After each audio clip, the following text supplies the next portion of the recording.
Yuan poetry refers to those types of styles of poetry particularly associated with the era of the Yuan dynasty in China. Although the poetic forms of past literature were continued, the Yuan period is particularly known for the development of the poetic aspects included in the complex mix of different art forms which characterized Chinese opera, namely the qu, a fixed tone pattern type of verses that were delivered by the actors of these shows. Although the language of Yuan poetry is still generally considered to be classical Chinese, a certain vernacular aspect reflecting linguistic changes can be seen in some of the fixed rhythm verse forms, such as Yuan ci and qu. Certain aspects of Yuan poetry can be understood in the context of the social and political changes which took place as part of the process of the Mongol conquest of the Jin and Song Dynasties and the subsequent establishment of the Yuan Dynasty. History. The history of Yuan poetry involves both the received legacy of classical Chinese poetry together with innovations, in part related to linguistic and other changes in regard to aspects of the cultural background.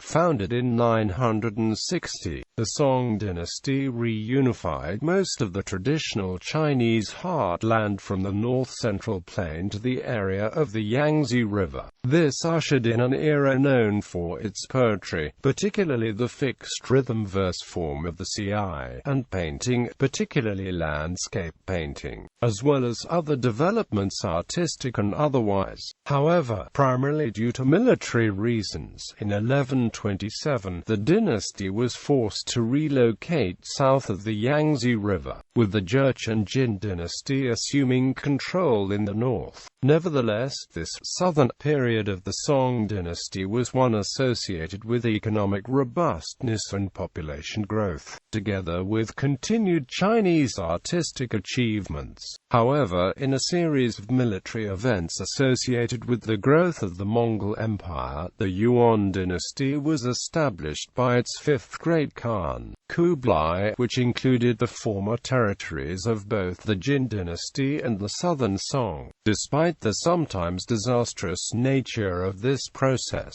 there was a certain continuity of Chinese culture, including poetry, although, due to the loss of records and so on, the historical details are not always clear. However, some of the known relevant changes include the changes in the economic system, such as through the tax structure, partly through the establishment of the appanage system within China, the facilitation of trade and the communication along the Silk Road, and the establishment of a new imperial court in Dadu.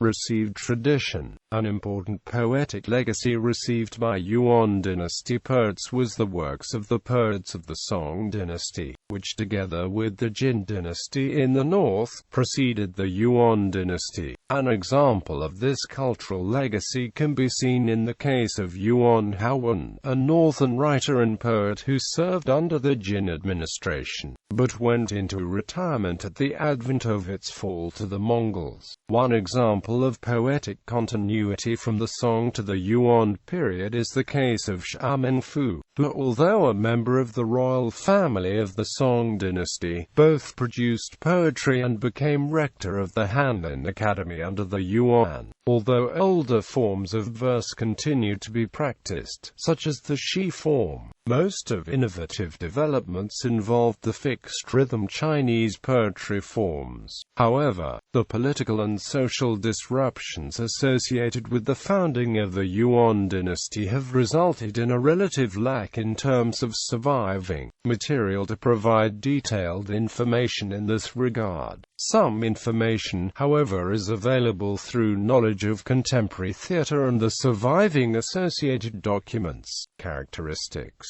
There are various characteristic elements to Yuan poetry, as known today, which are important to understanding this poetic phenomenon. Yuan opera. Surviving knowledge of the Yuan opera, such as through written scripts, allows some insight classified. Yuan opera was a type of opera, or more specifically Chinese opera, which as a theatrical art form allowed for a large amount of poetic material to be integrated into it in various ways, although, as the tradition no longer exists in its historical form, most of the knowledge thereof relies upon literary sources. However, this sourcing has indeed favored the survival of the incorporated poetry involved in these performances.